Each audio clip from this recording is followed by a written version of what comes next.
Does camouflage clash with flannel? I don't care. It's cold and it's raining right now. I'm Kendall Brian Hunter. I'm author of this book, Consider My Servant Job, which is a commentary of Job in the Old Testament. A lot of stuff has happened. People are looking for answers. That book I wrote, Consider My Servant Job, my last name is Hunter. Don't confuse it with a job hunter. But if you're looking for answers, I think I have some in that book. You'll feel great once you read it. And if you don't find answers, at least you'll find comfort. And this is News, or the Eyes of Faith podcast, where I talk about news items from the perspective of Christ and the doctrine of Christ. So today's theme is A Prophet Has Passed. Russell M. Nelson, president of the Church of Jesus Christ of Latter-day Saints, has passed at age 101. We don't smoke, we don't drink, and so we live for a real long time. I should do a podcast about the system the church has about training people, getting married young, having large families, getting an education, serving a mission, learning languages. That's a good pattern for success. So President Nelson dead at 101. Just some of that old is interesting. It's interesting because Thomas S. Monson, he was the last of the old school Salt Lake City Centric prophets, where we have this approach where we do things like we do in Salt Lake City and try to turn each community into a version of Salt Lake City, the Salt Lake City church and stake approach, whereas President Nelson, of course, flipped everything upside down and said, okay, how do they do things in foreign country? Let's make the entire church work that way. It's interesting. It raises some question about doctrine, what the scriptures say. But there's also some advantages saying, okay, we don't have to make Uganda or Grândola, Portugal, like Salt Lake City. So, he successfully reinvented the church. It was a very interesting hinge point in the church history. So hats off to him, and prayers for President Dallin H. Oaks. I'll tell, this is an appropriate time. I'll probably never mention it again. I've met him several times in person. He has a pulpit persona, which is very direct. He has a interpersonal persona where he's really friendly. I know that for a fact because I've seen it. He's been a bit of a pen pal to me. He, as you read his biography, he'd respond to letters. So over the year, I think I have several letters from him. The last one is about his book, In His Holy Name. If I get a letter from him, it will probably be very scary. But he's been a very good person to me, as I can testify that, he does care about people, and within the context of what he's doing as an apostle, member of the First Presidency, he does really care about people. Next item was the Michigan shooting. Last Sunday was a bit of a 1-2 punch, a third sucker punch with the death of Charlie Kirk. The prophet died. There was this massive shooting, the fire, as bad as the Provo Tabernacle, worse. So our hearts are out there. So is the shooter just a radicalized church critic, or was there an influence of Christian nationalism? And I'm bringing this up. I haven't heard other podcasts talk about this, but the aspect of Christian nationalism in the Michigan shooting. Another thing to point out is members donated, last check is $150,000 for the family. That's the Erica Kirk effect. You forgive people, turn the other cheek, and you help them out. We're doing the right thing. We're making a difference. Don't drop the ball. Keep the ball going. Do this type of thing. Forgive people. So I mentioned about Christian nationalism. I saw a video, a documentary about it. It was on Pluto TV, and it's called God and Country. So to begin with, there's something that Scott Adams calls the documentary effect. That is, all documentaries are position papers. They're all biased. They assert one point of view. It's a position paper, persuasion paper. It's not a debate or a dialogue. So, of course, they're biased. So you see one documentary, and it's the pure gospel from the lips. And then the second one says something completely different, the exact opposite. And you can't tell the difference because they're persuasions. Documentaries are intent to persuade you a certain direction. That's okay. It was very interesting. I'm not sure when this was. I think this was made around January 6th because they focused about that Christian nationalism, the connection with the January 6th attack. And as always, a like with the John F. Kennedy assassination. It'll go on for a century about that. It'll be a century before we have good, solid answers. But at 12:45 in the video, 47:40, and at 1 hour and 8 minutes and 54 seconds, they showed 3 clips of Charlie Kirk. I wasn't really familiar with him. I wasn't his target demographic. I'm certainly a fan of his now. But did this contribute to his assassination, linking Charlie Kirk with radicalized Christianity? Because once you called Donald Trump a fascist, you curled your finger around the trigger. That made the assassination attempt. You got shot in the ear, and we're all listening right now. You call Charlie Kirk a Christian nationalist. It's your finger around the trigger. These words mean things. They have consequences. Does Christian nationalism have an influence upon this Michigan shooting? We don't know yet. It's a fog of war scenario. Details are developing. It'll take 50 years or maybe a century to get the full story out before we get a consensus. But my message is to get your house in order, look at your political opinions. You put in your political allegiance ahead of your allegiance to Christ. Can you separate the difference between your politics and your priesthood office? Think about that. Another question from this documentary about Christian nationalism. Are we a Christian nation? Well, no, because we don't have a official church. There's no state-sponsored church, as there is, say, in some of the Scandinavian countries or in the United Kingdom, where His Royal Majesty, His Highness, King Charles III, is the defender of the faith. It's interesting that early on in medieval history, there's a debate between who got to appoint the bishops. Was it the king or the pope? Orthodox religions are organized around countries: Greek Orthodox, Russian Orthodox. That's why you have bishops on the chessboard, because the bishops are more involved in politics, the lordship, the kingship. So who gets to determine who's a true Christian faith? Roman Catholic, Orthodox. Well, Orthodox ones are truly Orthodox. Protestantism, Martin Luther reading the Bible all of a sudden can reinvent a new branch of Christianity. Or is it a restoration that's come from God? So no, we're not. We don't have any.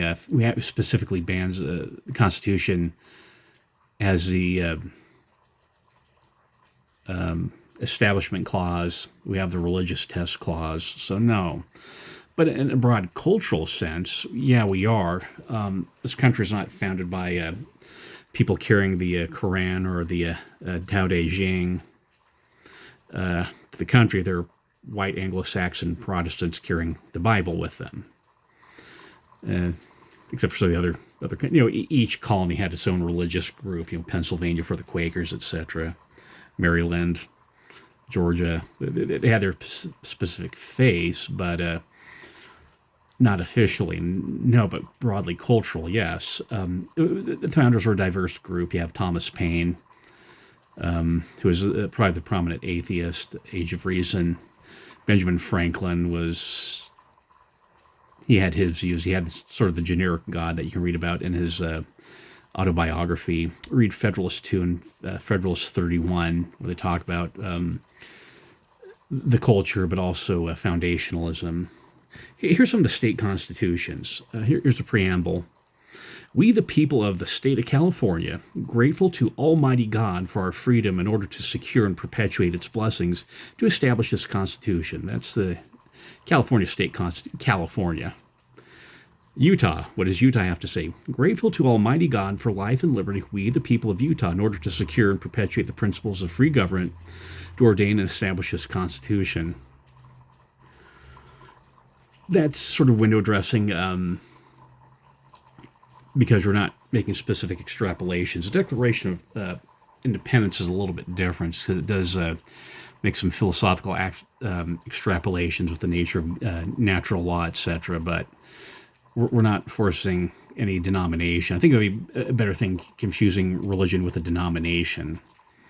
That may be a better way to express it. So the answer is legally no, but culturally yes. And so we're confusing the categories of legality versus culture.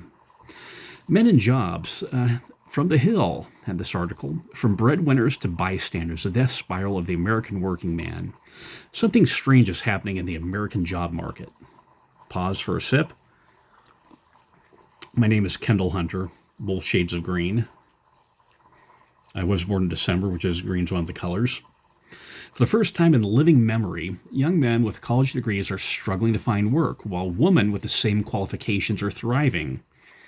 What once seemed fixed, the older men filling the top jobs and women fighting for the entry, has been flipped, and the consequences could be severe. The numbers paint a disturbing picture. Men with college degrees are now more likely to be out of work than women with the same education. To compound matters, men's pay has barely budged since 1979, whereas women's earnings keep climbing. More worrying still, a growing number of men are no longer looking for work at all. They simply have checked out. So what's the narrative and what's reality? The narrative is that women are victim. The government needs to have these affirmative action quotas, what have you, for women. But that's not how reality is functioned. Reality is completely different. It's the exact opposite. It's an overcorrection. But people get stuck to the past narratives that they chant or repeat over and over again. When you look at the numbers, the exact opposite. And men are at risk. And we need to do something about that. What that is, it's always legal and lawful. So men, get that education, get a poli-sci degree, get a law degree, and learn to speak Spanish. And of course, listen to my podcast and buy my book. President Spencer W. Kimball said this. Teachings of Spencer W. Kimball, published by Bookcraft, not the church manual, but the thicker book, page 361. If a few million of the working mothers who need not work were to go home to their families, let me repeat that. If a few million of the working mothers who need not work were to go home to their families, there might be employment for men now unemployed, in part in full-time work for youth, a lot of help in family finances who need occupation for their abundant energy. It's a displacement problem. Men are being displaced. You see it in the Disney movies. Rey, Han Solo, and Luke Skywalker, both deadbeat dads. Indiana Jones, a deadbeat dad. Kathleen Kennedy, the Force is female. They have this hashtag toxic masculinity versus Me Too. There's a psyop going on, okay? It's working through the arts, it's working through social media. But pay attention to the facts. Yeah, we're getting stomped on. The good news is there's things you can do. Get that college degree, poli-sci degree, run for office, law degree. Best thing you can do is write briefs, get into the legal system so you can start tweaking things, work your way up to the Supreme Court, and of course, learn to speak Spanish. There we go. Let me talk a little bit about the model. We're at 13 minutes, and I'll try and keep this short, but I talk about this model about how the left works, feelings, fairness, and friends. And I started talking about in the episode called Charlie Kirk and the Pink Elephant Effect, so where I explain it. And now then I just talk about it to explain this model that the difference between the left and the right is that the left works through three points. They base things on their feelings, their sense of fairness, and upon friendships. For example, thaumaturgy of words. He's not my president. You know, the right and the left process language differently because they're basing things on feelings that's internal, but do the words refer to your internal state or to the external state? If someone says, he's not my president, well, you're in denial. You're doing what Sigmund Freud called thaumaturgy of words. You're trying to announce something into existence. But yeah, he's your president. And that's a difference. You can't communicate with someone who just says, well, he's not my president. Well, he is your president. Denial, it's evasive, it's rewriting reality, and it's a form of babbling that Aristotle talked about. And so, like I said, this is a little bit helpful if you see my official podcast, or I got some leg problem here. So this model has the 3 points: feeling, fairness, and friends, as opposed to facts, fidelity, and family that the right are run by. And if you want to understand this mindset, the left mindset, or how the left works, right, it's all summed up in John Lennon's song Imagine. That's the best way I can explain it. So I'll do a textual analysis, of course. I don't claim copyright to the lyrics. It's owned by the estate of John Winston Ono Lennon. It's funny, I think his son, Sean Lennon, is actually gotten really conservative. I don't know about Julian, but yeah, Sean Lennon, he's kind of into crypto. Interesting thing. So let me, yeah, this is, my legs getting a little stiff. So let me shift over here. So John Lennon's lyrics to Imagine. This is a little bit better. Side angle, 3/4.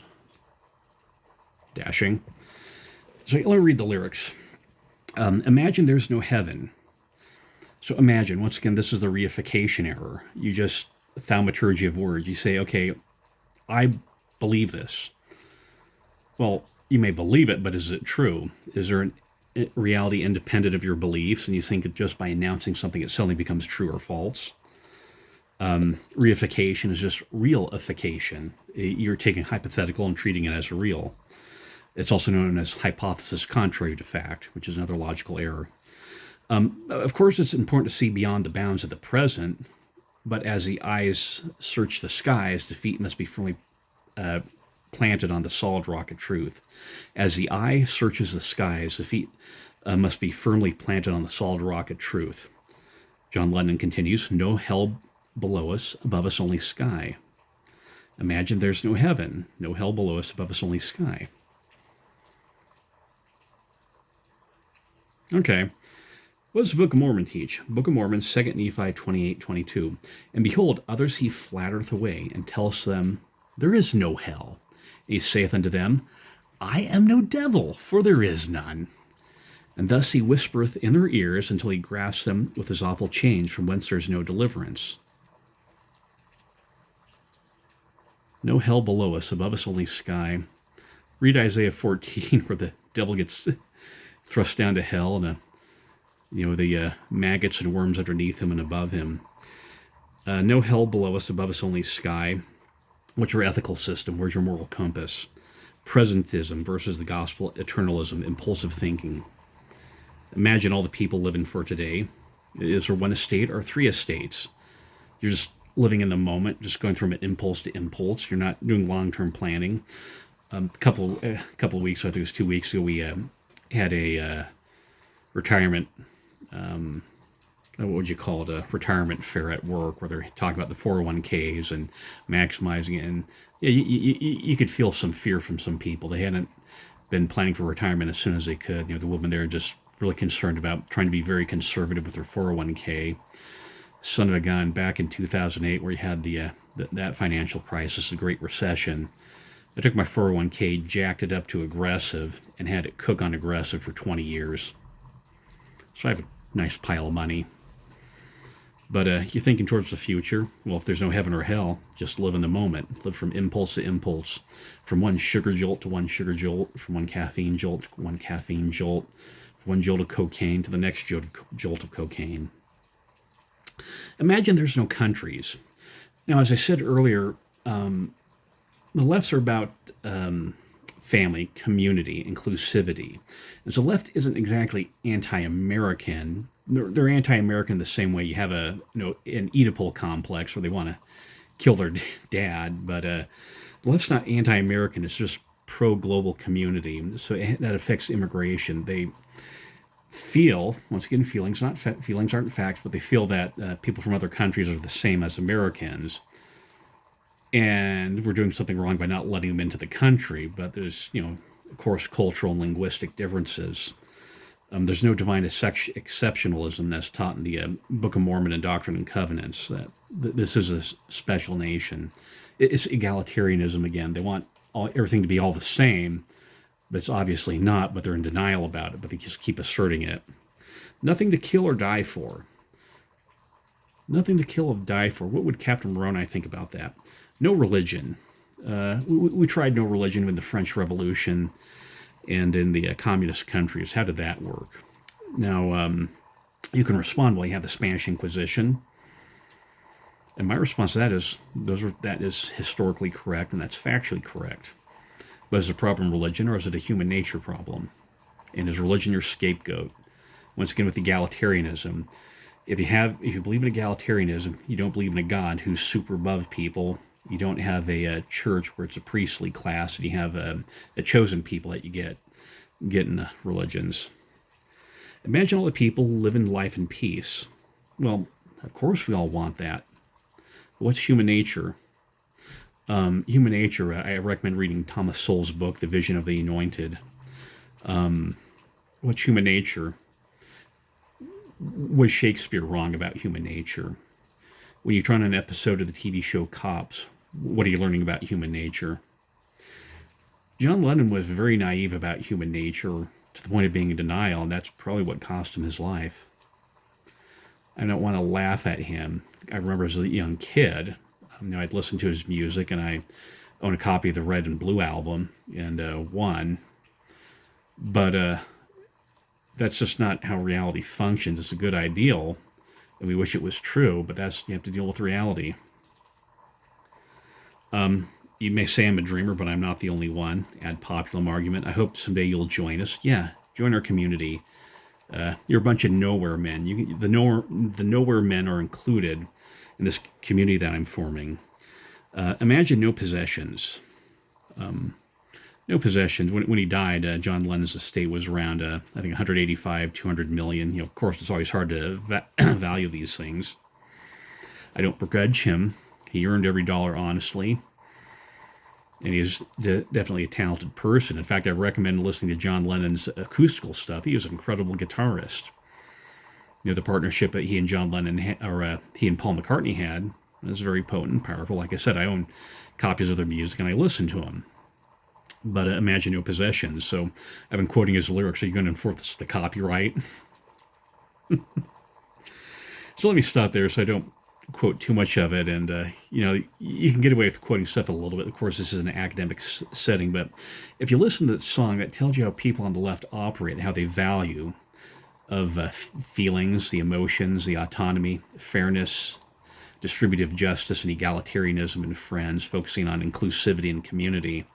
And it's very different how conservatives think. But pay attention when you're trying to persuade them. It makes all the difference how you frame things. So you frame things in terms of feelings, fairness, and family, but get the conservative viewpoint expressed through those things. We're at 22 minutes, and that's the passing scene. Seen with the eyes of faith. Thank you.